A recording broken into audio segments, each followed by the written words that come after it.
Good morning. I'm talking to Bob Gundaker. Bob is a regional VP with Eastern Mortgage Services in Pennsylvania. I'm sorry, up in New Jersey. Was that in Trevose? Trevose, Pennsylvania. In Trevose, Pennsylvania, right. I'm actually familiar with that area. Anyway, good morning, Bob. Good morning, John. How are you? Fine, thanks. You and I have actually probably met, we figured out in a previous conversation years ago when I was a regional with Travelers Mortgage. And you were heading, you were working for, you had worked for Magic previously, right? I did. I was with MGIC for 17 years. Yeah, for a long time. I guess you knew Jay Hughes and Tom Lamalfa and that whole crew. Yes, absolutely. Well, I always start the interviews with where people actually came from and kind of how they got in the business and where they went to college. So, or in many cases, high school. Two of the most successful people in this business one never got out of high school, and one just got out of high school, and one's making about $180,000 a month right now. So I never presume anything anymore. Well, let me start with high school. I did graduate from Irvington High School, which is in North Jersey, right next to Newark, and from there I went on to go to college at Susquehanna University, which is in central Pennsylvania. Right. Mm-hmm. Was a liberal arts major, history, English majors, and I did actually teach high school for 3 years after college, and I was also an assistant football coach at a high school in New Jersey. And then in 1967, I got out of the teaching business and went to work for a company called Mutual Benefit Life Insurance Company, which was in Newark, New Jersey. And I started there my career in the mortgage business, doing commercial income property lending. And I did that for several years with Mutual Benefit. And then along came a company called MGIC back then, was just getting started in New Jersey and New York, and they hired me as a salesman to originate commercial loan insurance packages. And I did that for 5 years. And then after that period, I went to work for MGIC Residential Mortgage Insurance in 1975, and I did that until 1987, and I was the Northeast Division Manager there when I left there in 87. I decided back then that I wanted to get on the production side of the business, and so I went to work for a company called Meridian Mortgage as head of production in 1987, and I did that until 1994. Then Meridian Bank got purchased by Core States, and I left there and went to work for Eastern Mortgage in 1994. And I've been there ever since. The company got bought by National City in 1998, and it's just been a great relationship. National City is a super company, and they really support their people in the field, and we're all very happy to be associated. When you were with Eastern, now I know you run 16 to 18 branches in a regional, but was Marvin Bank part of that group? Or? Yes. When I went there, Marvin Bank actually hired me. He was president of the company. Eastern had just been sold to a bank in central Pennsylvania at that time, and they were looking for a head of production. And so Marvin and I met, and we knew each other well, but we never had actually worked together. But it was a great relationship, and Marvin did actually leave the company in 1995. But I stayed on as head of production. Yeah, he was a great guy. He was he was the executive VP of Travelers and was my direct boss when I was a regional. And I've said this before, really truly one of the great people in this business. I mean, he's certainly known nationally, but I mean, just empathetic, great, hard charger, everything, really, everything you could ever want in a boss. Yes. And he's still hard charging. He's now back with Orleans, the building company that started Eastern Mortgage, and he is creating a new mortgage company with them. And so we still see each other, and we're continuing to do some business together. Oh, wonderful. Well, next time you see him, certainly give him a hello to me. I will. Well, let's kind of get on point here. When you started in the business, on the leaving Magic aside for a bit, I may come back to a little bit later. But how did you start in the business, in the retail business, that side of it? Actually, I started at a very high level. I started as the head of production for Meridian Mortgage. I had known Pete Albert and Tony Schweiger for years as customers, and the head of production had resigned about that period, and they were out searching for a head of production, and they interviewed me together, actually, and said, well, you know, you don't have any experience in retail, but we're impressed with your management ability, and we're really looking for someone that can organize and manage and set strategic goals, and so that's the reason they hired me. Mm-hmm. Did you feel that you had something lacking? Because there are very few people that make a transition like that. You're only the second one that I've directly heard of. Joe Back, who works out of Columbia as a regional, and I think it's Chase that he's with, and is very, very good. He came out of the accounting side of the business and is a major regional, but very few exceptions to the rule of, you know, coming up through the ranks.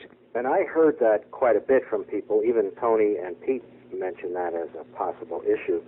And I have to admit, I have never taken a mortgage application personally, never done it.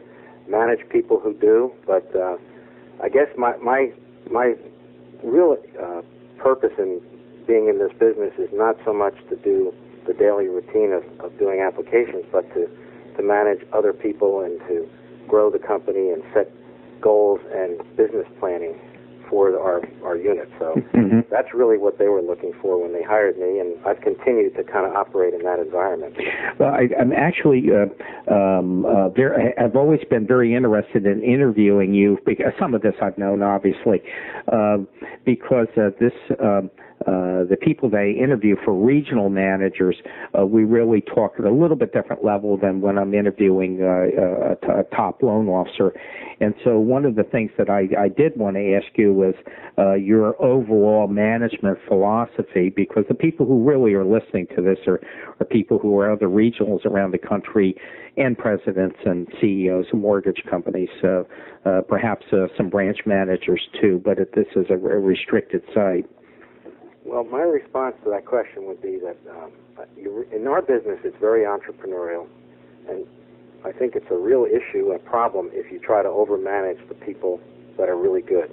So my philosophy has always been to go out and seek and hire really good people at the branch level. That includes branch managers and loan officers, and really step back away from them and let them run their business the way they would like to run it.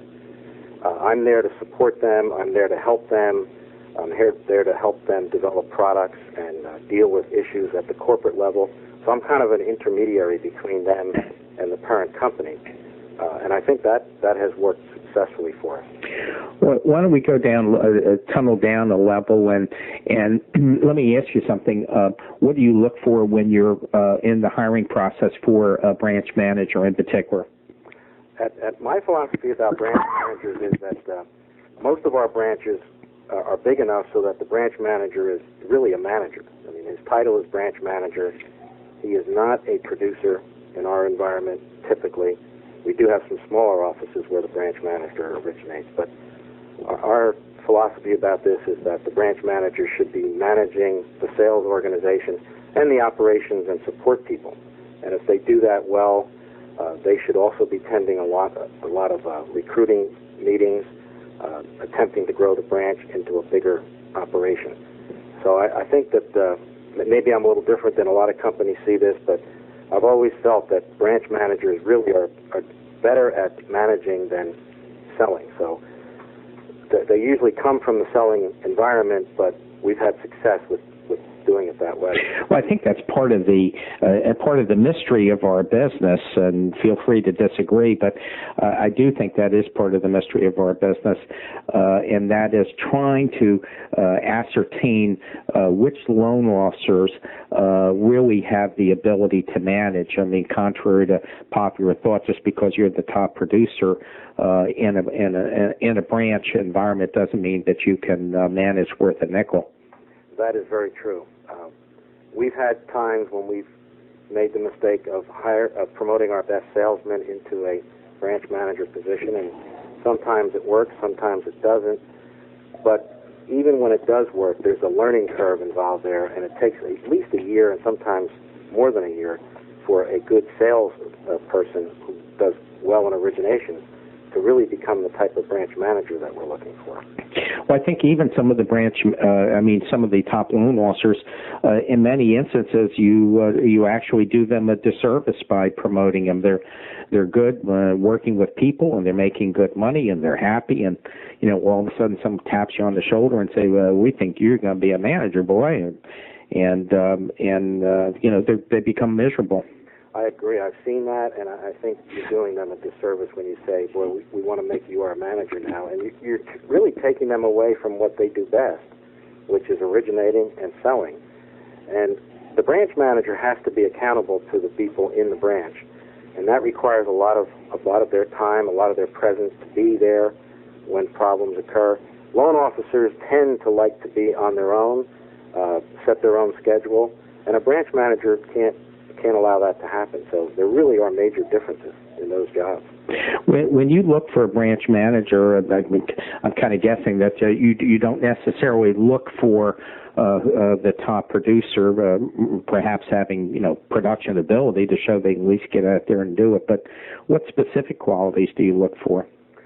What I look for is people who are willing to support others, who are willing to spend the time to listen, to handle objections, to solve problems, to help the loan officers do a better job of originating and helping them solve some of their problems. Some of our best branch managers were not in sales.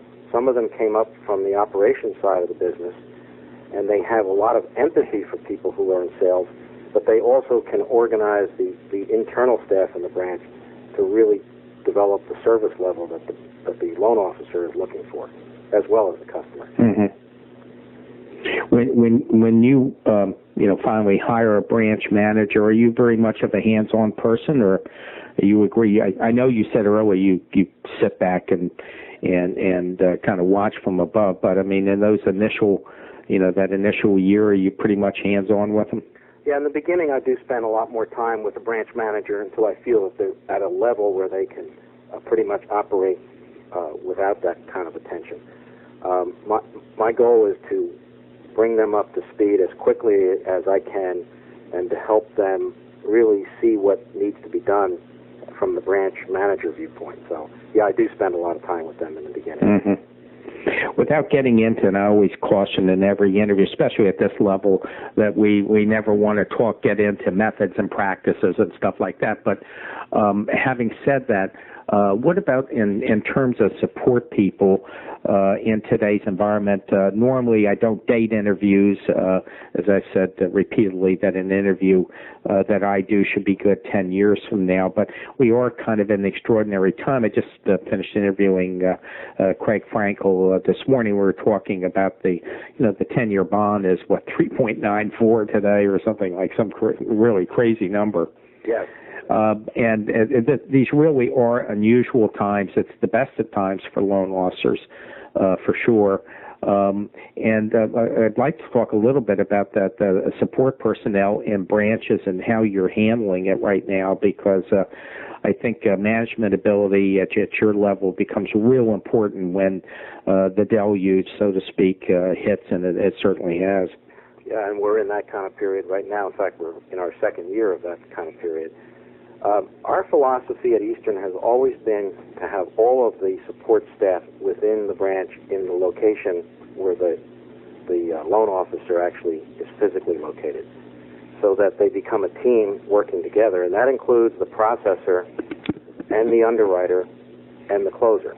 And at Eastern, most of our branches have all three functions in the same branch. Mm-hmm. And I believe that we can do a better job of servicing the loan officer and the customer when all three of those groups are together, and the loan officer can physically go in and meet with any one of those groups, talk to the people who are underwriting or closing their loans, and I think that helps us deliver the service level. It also creates a bond between the support staff and the loan officer, and I've seen occasions where the support staff will bend over backwards to help that loan officer get a loan closed toward the end of the month. They'll spend extra hours working. They'll take cases home and underwrite them or start to work on processing. And so I think it becomes a real team effort. And that's what's needed in times like this. Well, you failed to mention your settlement staff. Settlements in these offices too? Yes, we have settlements in almost all of our branches now, and they do a great job. And we're fully automated on the closing side of the transaction. But don't you think that's also where the choke point is today? Yes, it is. But with the automation that's in place, we really can handle very high volume of loans. And we've got some new software in our branches that's really even quickened the pace of being able to do closings. So we're doing a high number of closings per closer, and yet I haven't seen the stress levels this year that I've seen in the past. So it is working for us. Well, I was talking, it could be Steve Atwood, but in fact, I'm pretty sure it was, and we were kind of marveling how there's such a difference between 10 years ago and today, where you didn't have LP or DU, and how you can kind of seamlessly handle a lot of, it could have never handled these volumes and with the environment technically that we had 10 years ago. Oh, it would absolutely be impossible to handle the volume we're doing today with the staffing level we have in our branches. There would actually be no way. We've probably doubled our productivity in terms of handling number of loans per full-time employee. So I think the technology is definitely helping. Definitely including LP and DU, but even on the back end when we go to close the loan and do the settlement papers, in many cases today we're actually emailing the settlement papers directly to the closing agent. So we save a day at least of instead of sending out FedEx packages or airborne, we're actually emailing directly, sometimes the day of settlement if it's an afternoon settlement or the day before. So there's no original signatures that are required? There are original signatures at the settlement. No, I understand that, but I mean with anything going out, so that's what is allowing that process to take place. Yes, we use facsimile signatures, and then we use our email.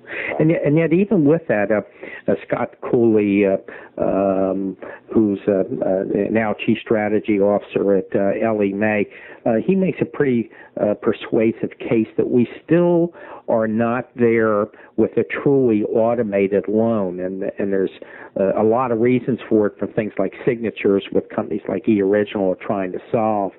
But it's also, there's kind of a core fight in our industry over who really is going to who's going to own and control that loan in the process, and that's creating a lot of problems with getting a truly seamless loan. Yeah, we've still got issues with getting a completely automated, paperless transaction without signatures.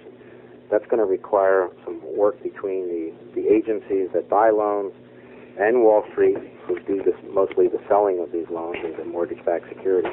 Well, we're certainly not where we need to be, but I think we're heading in the right direction. Yeah, we are. But ultimately, as they say, it's all about the money. And everybody's afraid they're going to lose a piece of the turf, and they're going to lose a couple of basis points along the way. So that's an issue that certainly has not been resolved yet. Let me kind of change, and I wanted to ask you once again on a branch level. How do you handle situations? There are a lot of good things, and I'll concede that when you have everything in an office, and a loan officer can go to an underwriter, can go to a closer. There also is a flip side and a case to be made for processing that's done on a regional level at times. When you have people that leave, or they want more money, what happens? They get sick. They want to move to Arizona. How do you deal with that in this kind of environment? I think a lot of regionals listening to this, they're kind of faced with the same sort of situation today. Well, certainly that issue is out there. We've spent a lot of time the last couple of years doing some cross-training of our staff. Okay. So we do have people that process loans that are also trained in at least doing a preliminary closing package. We also have closers who are trained on the front end of processing loans. And at certain times during the month, the processors can pitch in and help the closers toward the end of the month. And then in the beginning of the month, the closers can help the processors do some of their work. So we focused and spent a lot of time on that issue. I think that's really helped us. Yeah, that's a great idea, by the way. I think there's a lot of regionals out there that kind of perked up on that comment. How do you actually make that happen, though? I mean, what are the nuts and bolts of that? In our branches, typically we have an operations manager, and we make the operations manager responsible for conducting this cross-training. And it involves a processor spending time with the people in the settlement area, and then vice versa. The settlement area get exposure to what the processors do, and they actually spend some time working on files together. That's how the training actually done. So it's really on-the-job, hands-on type of training. It's not classroom type training. Mm-hmm. We just can't afford to send people to a school because we're so busy. Right. But, you know, that brings value to them also, and brings value to you in the process, so that when the inevitable turn comes, and that inevitable turn, you've been around a long time, you've been through a couple bumps like I have, that bump will come, and when that time comes, you do have people that are cross-trained. You're going to have a lot more stability. Yeah, and I wanted to add also, John, that we spend some time on with our processors in helping them see the underwriting perspective on these files as well. And we've had some turnover in underwriting, and when that happens, typically, we are not going outside to hire an underwriter. We're typically promoting from within and taking a processor that might be ready to become an underwriter and promoting that person. Another great idea. Yeah, so that's really helped us a lot.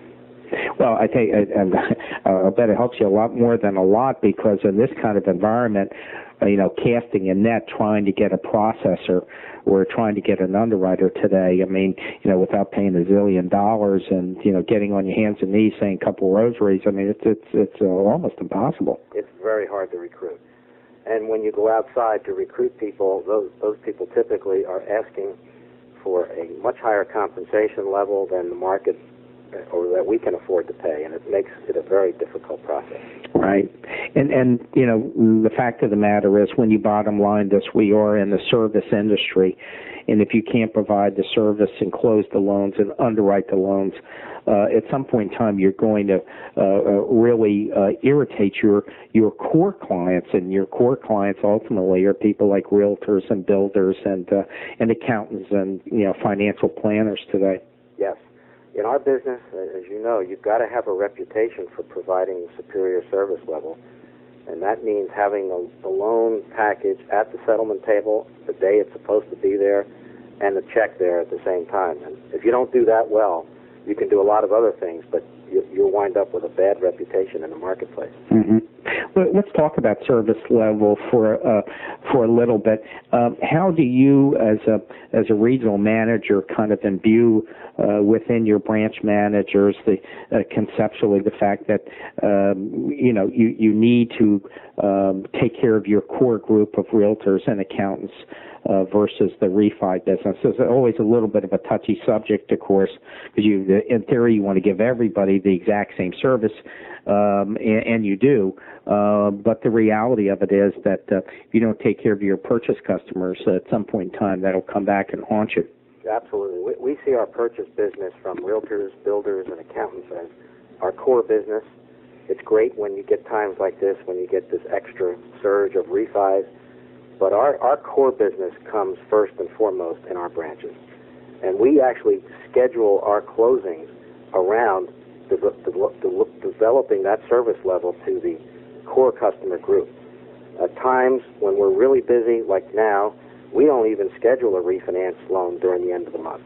You know, we cut it off maybe around the 20th or 21st, because we want our purchase customers to be able to close the loan on their terms when they want to. That's very important to us. So refis are great. We love them. They add to the bottom line. They're easy to handle from a streamlined standpoint, but they also create workflow issues in the branch. So you've got to manage that carefully. All right.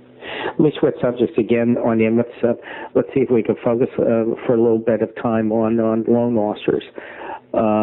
What do you look for in loan officers today in terms of qualities, in terms of hiring? Are you hiring new people off the street, or are you hiring only people that have some experience? What are you doing in today's environment, and how are they getting trained? Well, I would say mostly we've hired experienced people who have been successful in other companies. But we also do, well, I would call this some experimentation with people who are new to the business, but who have been in a sales environment in another type of business. We've had mixed results with that type of person. They do take a lot of the branch manager's time, but we have used what we call the buddy system with new hires that are new to our business. And we use what we call the mentor approach, where we take an experienced loan officer who is willing and wants to be a mentor to a new person, and they spend time making sales calls with the new hire, and they actually coach them when there's a transaction to be done. They go to the application and coach them on how to do an application. And the commission is actually split then between the mentor and the new loan officer. The new loan officer is willing to do that because they're getting on-the-job training, and they feel like that's going to really accelerate their career path. And eventually they'll be on their own, where they will not be splitting the commission. And that has worked fairly well for us. We've done this in several of our branches. Mm-hmm. But we know there are people out there that could be very good in loan origination, but they need help and training. It's a very difficult beginning period for them. There are a lot of nuances to our business, and if you don't understand those issues, then you're not going to have success when you're dealing with a customer. Well, that's part of the problem. I mean, there's, they say there's only two parts to selling, and that is know your product and know how to close. Yes. And getting that technical training, which you need, that's pretty tough right now. There's just not a lot of people out there that are, have an extra couple hours to train people. I mean, your branch managers are going crazy right now just with their clients. Yeah, the branch managers typically are very busy with either some loan originations that they're doing, but most of our people are just really trying to manage the workflow and keep the morale up in the branch, so make sure that service level stays at a very high level. Mm-hmm. What about, you have people beating on your doors right now to become loan officers? We typically get people contacting us, but most of our new hires are people that come through our existing network of loan officers. They have friends or relatives in the business. We recently hired a person who's very experienced up in the Lehigh Valley in Pennsylvania, and he really came to us because he heard about our mentoring program, and his son had just recently graduated from Penn State this year and was interested in becoming a loan officer. Well, they talked to several other companies, and those companies weren't that interested in hiring both the father and the son. And we reached out and said, yeah, this makes a lot of sense, and we believe the father is going to make sure the son is successful. So we've got kind of that built-in incentive. Yeah, sure. To help him along. So we kind of look for those opportunities out there. What problems do you see as your top problems in today's refi environment in terms of your branch managers, what they have to manage? Our biggest issue out there today is because interest rates have dropped so dramatically that we're constantly renegotiating a lock-in agreement with a customer. And it's very difficult to get the customer to understand that when we give the customer a lock-in, say for 30 days or 60 days, that we are committing to sell that loan at that given price to our investor. So we get into issues of having those huge pair-off costs, and so we're constantly renegotiating with customers who have been locked in to try to reach some kind of an agreement with them on a compromise in the rate lock. We are willing to negotiate, but it's very difficult to take the customer to the current market without getting some additional fee to cover the cost of the pair-off. Yeah, I don't think that's really, in terms of pairing off, I don't think that's really necessary today, because at that point they're getting ready to close. They're now, making the call and, hey, I just heard, and but the fact of the matter is they just have to start all over again. But in some cases, they've actually done applications with several companies, so they'll actually play one company against another. Even we've seen it even just a few days before settlement. They may be sitting there with 2 or 3 approvals, and the business is so competitive today that many of the companies will not even require any kind of a fee for an application or a lock-in fee. Mm-hmm. And when you're in that situation, the customer really does have a free put option. Right. He can take that loan to whichever company gives him the best deal. Now, some areas of the country, as you with Magic, you've been around, some areas of the country, getting a fee is kind of in the normal course of business. But in some areas of the country, the Washington metropolitan area being one of them, no one does it. That's correct. So you call around and you say, well, yeah, we'll need half a point up front or something. It's like, see you later. Yeah, they just don't even want to talk to you if you do that. Mm-hmm. So we've had that issue, particularly on refinancing. It's not a problem typically on purchases. When on a purchase loan, usually the customer decides which company he's going to go with, and we have been successful in even getting a 1% lock-in fee when we're doing a purchase loan. Really? Yes. So we get that pretty routinely in our market here in Pennsylvania. That's great. No one's really helps us. No one's jumping for that. No, I know. And in some markets, it's impossible to get.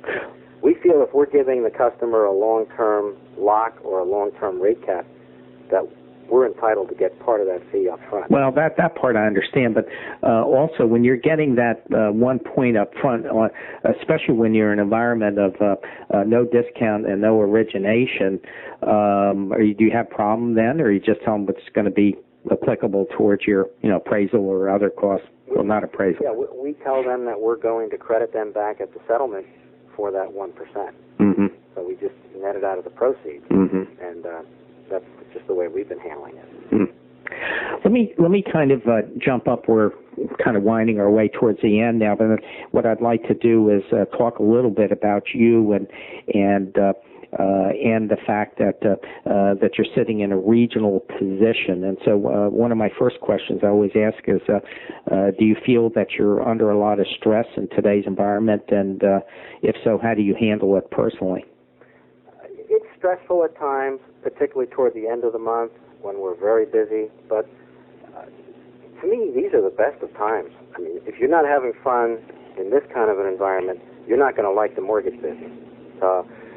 We say constantly to each other and to ourselves that given everything out there, we'd rather have a market like we're in the last couple of years than a market where we're sitting in the branch or office scratching our heads figuring out how we're going to do more loans. Mm-hmm.